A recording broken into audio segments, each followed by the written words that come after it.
नमस्कार दोस्तों, आज आपका तीसरा क्लास है फाउंड्रीमैन का। और जितने भी बच्चे हैं आईटीआई फाउंड्रीमैन से अगर आपने किया है, किसी भी टेक्निकल एग्जाम की तैयारी कर रहे हैं दोस्तों, तो चैनल को सब्सक्राइब कर लीजिएगा। देखिए, आज का पहला प्रश्न है कि सिलिका रेत के दाने कितने प्रकार के होते हैं। ठीक है, तो ऑप्शन है आपका 3, 2, 4 या 5। तो ऑप्शन नंबर आपका यहाँ पर सी राइट आंसर हो जाएगा, 4।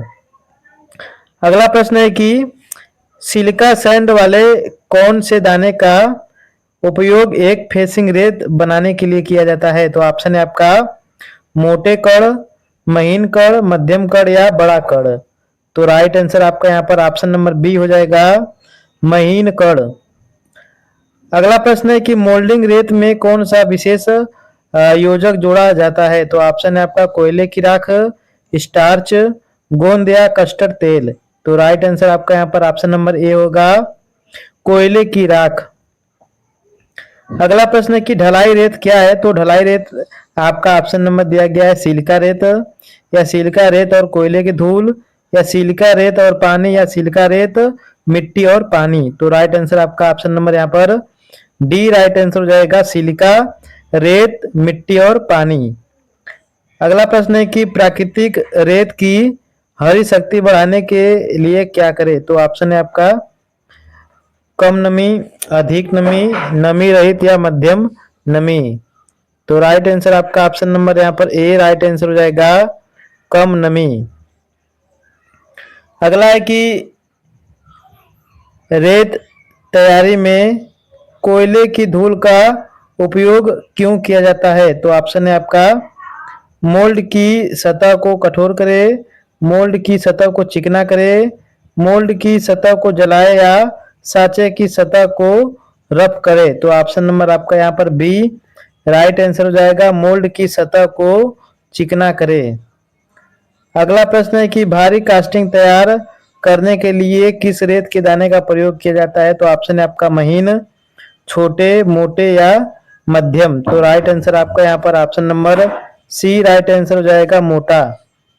अगला प्रश्न है कि बड़े पैमाने पर उत्पादन करने के लिए किस रेत का प्रयोग किया जाता है। तो ऑप्शन है आपका फेसिंग बालू, इकाई रेत, पैकिंग बालू या डोमट रेत। तो राइट आंसर आपका ऑप्शन नंबर यहाँ पर बी होगा, इकाई रेत।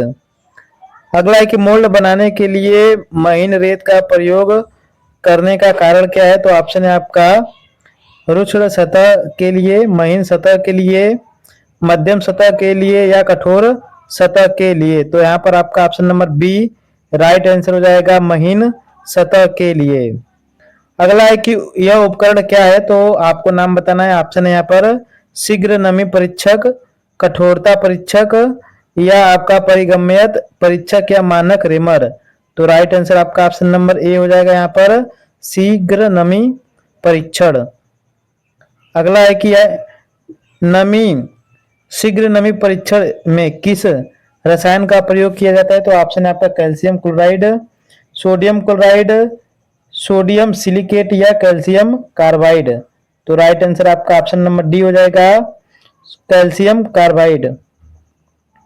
अगला प्रश्न है कि पारगम्यता परीक्षक में एक्स के रूप में चिन्हित भाग का नाम क्या है। तो यहाँ पर एक्स चिन्हित भाग के नाम बताना है। ऑप्शन है यहाँ पर एयर ड्रम, 3 तरफा वाल्व, नमूना वाल्व या पानी की टंकी। तो राइट आंसर ऑप्शन नंबर ए हो जाएगा, एयर ड्रम। अगला प्रश्न है कि इस उपकरण का क्या नाम है, इसका नाम बताना है। ऑप्शन है आपका पारगम्यता परीक्षक, तेज बालू वाशर, मानक रेमर या कठोरता परीक्षक। तो राइट आंसर आपका यहाँ पर ऑप्शन नंबर बी हो जाएगा, तेज बालू वाशर। ठीक है, ऑप्शन नंबर बी आपका राइट आंसर हो जाएगा। अगला प्रश्न है कि मिट्टी परीक्षण में रेत से मिट्टी को अलग करने के लिए किसका प्रयोग किया जाता है। तो ऑप्शन है आपका sodium chloride, sodium fluoride, sodium silicate या सोडियम हाइड्रा ऑक्साइड। तो राइट आंसर आपका यहाँ पर ऑप्शन नंबर डी हो जाएगा, सोडियम हाइड्रा ऑक्साइड। अगला प्रश्न है कि रैपिड रेट वाशर में साइफन का उद्देश्य क्या है। तो ऑप्शन है आपका घोल अलग करना, घोल को हिलाना, घोल जोड़ना या घोल को पतला करना। तो राइट आंसर आपका option number A right answer हो जाएगा, घोल को अलग करना। अगला प्रश्न दोस्तों कि एक्स के रूप में चिन्हित भाग का नाम बताना है। यहाँ पे इसका नाम बताना है आपको। ऑप्शन दिया गया है भार संतुलन, रिस्टर, साइफन या चूड़ी। तो राइट आंसर आपका option number C right answer हो जाएगा, साइफन। अगला है कि उपकरण क्या है, इस उपकरण का नाम बताना है। ऑप्शन नंबर दिया गया है परमेएबिलिटी टेस्टर, स्टेंट परीक्षण उपकरण, डाई कास्टिंग मशीन या आपका आर्क भट्टी। तो राइट आंसर आपका यहाँ पर ऑप्शन नंबर बी हो जाएगा, स्टेंट परीक्षण उपकरण। अगला कि एक्स के रूप में चिन्हित भाग का नाम बताइए। तो यहाँ पे इसका नाम बताना है आपको। ऑप्शन है आपका पहिया, उच्च शक्ति के लिए संकेतक, कम ताकत के लिए संकेतक या नमूने के लिए होल्डर। तो ऑप्शन नंबर आपका यहाँ पर डी राइट आंसर हो जाएगा, नमूने के लिए होल्डर। अगला है कि उपकरण क्या है, इस उपकरण का नाम बताना है। ऑप्शन है आपका पारगम्यता परीक्षक, कठोरता परीक्षक, कण की महीनता परीक्षक या तेज बालू वाशर। तो राइट आंसर आपका ऑप्शन नंबर सी हो जाएगा, कण की महीनता परीक्षक। चलिए दोस्तों अगला प्रश्न है कि ढालने की रेत की शक्ति का परीक्षण करने के लिए कौन से उपकरण का प्रयोग किया जाना चाहिए। तो ऑप्शन है आपका शक्ति परीक्षण उपकरण, पारगम्यता परीक्षक, मानक रेमर या कठोरता परीक्षक। तो राइट आंसर आपका ऑप्शन नंबर ए हो जाएगा, शक्ति परीक्षण उपकरण। अगला है कि परीक्षण उपकरण का नाम क्या है। तो ऑप्शन है आपका पारगम्यता परीक्षण, अग्निरोधिक परीक्षक, शक्ति परीक्षण उपकरण या मानक रेमर। तो राइट आंसर आपका यहाँ पर ऑप्शन नंबर बी हो जाएगा, अग्निरोधी परीक्षक, सॉरी अग्निरोधिक परीक्षक। ठीक है। अगला है कि रेत के नमूने बनाने के लिए कौन से उपकरण का प्रयोग किया जाता है। तो ऑप्शन है आपका कठोरता परीक्षक, वायवी रेमर, मानक रेमर या हस्त रेमर। तो राइट आंसर आपका ऑप्शन नंबर सी हो जाएगा, मानक रेमर। अगला है कि परीक्षण उपकरण क्या है। तो ऑप्शन है आपका मानक रेमर, पारगम्यता परीक्षण, कोर कठोरता परीक्षण या आपका यहाँ पर कठोरता परीक्षक। ठीक है। तो राइट आंसर आपका यहाँ पर option number D right answer हो जाएगा, कठोरता परीक्षक। अगला प्रश्न है कि एक्स के रूप में चिन्हित भाग का नाम बताना है। इसका नाम बताना है आपको। ऑप्शन नंबर दिया गया है यहाँ पर समायोजन पेंच, डॉट, बॉडी या वाल। तो ऑप्शन नंबर आपका यहाँ पर ए राइट आंसर हो जाएगा, समायोजन पेच। अगला है कि रैंप मोल्ड की कठोरता की जांच करने के लिए कौन से उपकरण का प्रयोग किया जाता है। ऑप्शन नंबर दिया गया है मानक रेमर, कठोरता परीक्षक, पारगम्यता परीक्षक या स्पॉट रेमर। तो राइट आंसर आपका ऑप्शन नंबर बी होगा, कठोरता परीक्षक। अगला है कि किस रेमर का उपयोग तेज रेमिंग के लिए किया जाता है। तो ऑप्शन है आपका pin reamer, spot reamer, double head reamer या वाईवी रेमर। तो राइट आंसर आपका ऑप्शन नंबर डी हो जाएगा, यहाँ पर वाईवी रेमर। अगला है कि किस रेमर का सपाट सिर है। तो ऑप्शन है आपका वेज रेमर, सपाट रेमर, पिन रेमर या हुक रेमर। तो राइट आंसर आपका ऑप्शन नंबर बी हो जाएगा, सपाट रेमर। अगला प्रश्न है दोस्तों कि हाथ मोल्डिंग का नुकसान क्या होता है। तो ऑप्शन है आपका महंगा तरीका, आसमान मजबूती, मोल्ड की खराब सतह परिष्करण या निकले भागों की नुकसान। तो ऑप्शन नंबर आपका बी राइट आंसर हो जाएगा, असमान मजबूती। अगला प्रश्न है कि मोल्डिंग में रेत को दबाने के लिए कौन सा उपकरण की आवश्यकता पड़ती है। तो ऑप्शन है आपका बेलन, सफाई वाला, करनी या आपका चिकनी। तो राइट आंसर आपका यहाँ पर ऑप्शन नंबर ए हो जाएगा, बेलन। अगला है कि रैमिंग के लिए संपीड़ित हवा द्वारा संचालित उपकरण का नाम क्या है। तो ऑप्शन है आपका हाइड्रोलिक उपकरण, वायवीय उपकरण, पिन उपकरण या आपका हाइड्रोवेटिक उपकरण। तो राइट आंसर हो जाएगा ऑप्शन नंबर बी, वायवीय उपकरण। अगला प्रश्न है कि वायवीय रेमर किससे संचालित किया जाता है। तो ऑप्शन है आपका हाथ से, संपीड़ित हवा से, तेल के दबाव से या भाप से। तो राइट आंसर आपका यहाँ पर ऑप्शन नंबर बी हो जाएगा, संपीड़ित हवा से। अगला प्रश्न है कि कौन सा रेमर पंचर के आकार का होता है, सॉरी पच्चर के आकार का होता है। तो ऑप्शन है आपका पिन रेमर, सपाट रेमर, पिन हुक रेमर या वाईवी रेमर।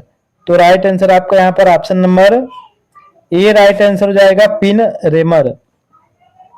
अगला है कि कौन सा रेमर बड़ा साचा बनाने के लिए काफी समय और श्रम बचाता है। तो ऑप्शन है आपका पिन हुक रेमर, वाईवी रेमर, सपाट रेमर या पिन रेमर। तो राइट आंसर आपका यहाँ पर बी राइट आंसर हो जाएगा, ऑप्शन नंबर वाईवी रेमर। अगला प्रश्न है कि रेमिंग के दौरान सुरक्षा क्या है। तो ऑप्शन है आपका बॉक्स से टकराने मत दो, रेमर का सिर झुका कर प्रयोग करें, या आपका रेम केंद्र को बॉक्स के किनारे पर रखे, या अधिक दबाव के साथ रेम करे। तो ऑप्शन नंबर आपका यहाँ पर ए राइट आंसर हो जाएगा, बॉक्स से टकराने मत दो। अगला प्रश्न है दोस्तों कि रेमिंग चरण कौन सा है। ठीक है, तो ऑप्शन है आपका पेग रेमिंग, समतल रेमिंग, लेवलिंग या फिर आपका चौड़साई। तो राइट आंसर हो जाएगा आपका ऑप्शन नंबर ए, पेग रेमिंग। अगला है कि रेमिंग चरण कौन सा है इनमें। तो ऑप्शन है आपका खूंटी रेमिंग, समतल रेमिंग, लेवलिंग या चौड़साई। तो राइट आंसर आपका यहाँ पर ऑप्शन नंबर बी हो जाएगा, समतल रेमिंग।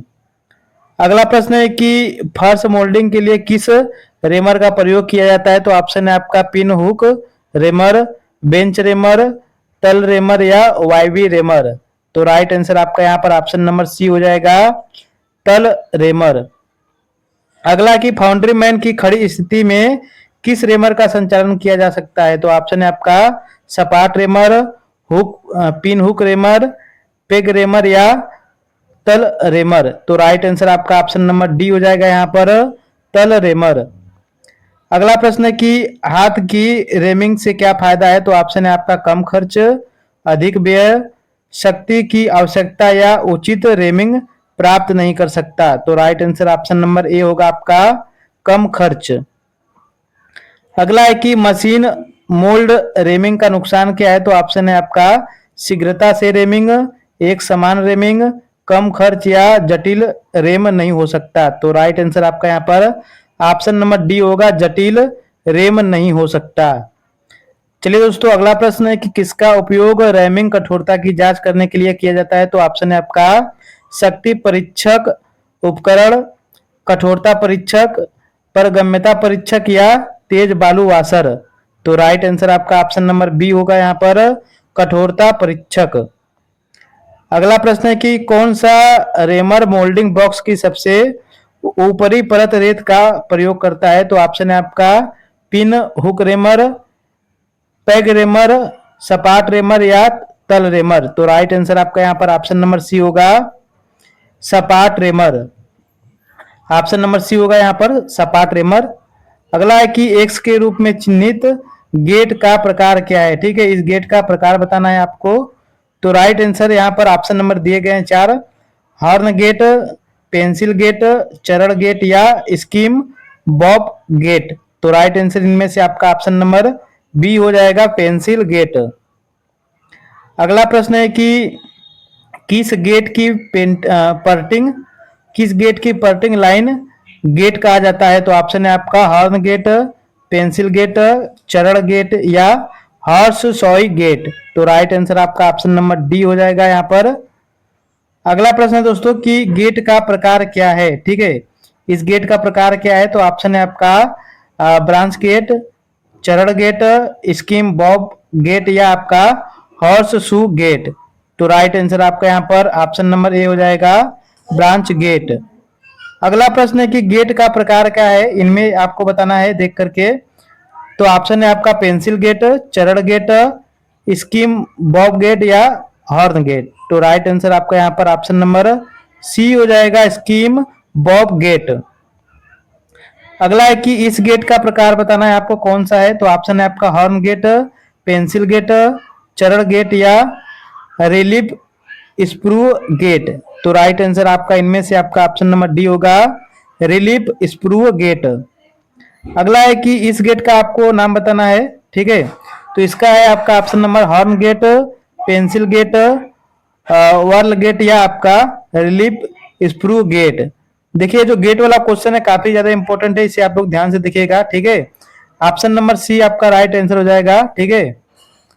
अगला है कि मोल्ड में गेटिंग सिस्टम का उपयोग क्या है, तो ऑप्शन है आपका मोल्ड में तरल धातु को भरने के लिए, वेंट छेद बनाने के लिए, मोल्डिंग रेत मिलाने के लिए या मोल्ड गुहा को साफ करने के लिए। तो राइट आंसर आपका इनमें से option number A right answer हो जाएगा, मोल्ड में तरल धातु को भरने के लिए।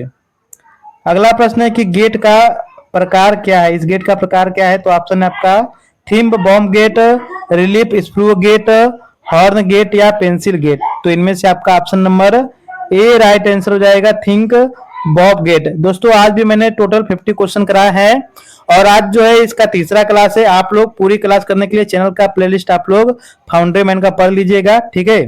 धन्यवाद।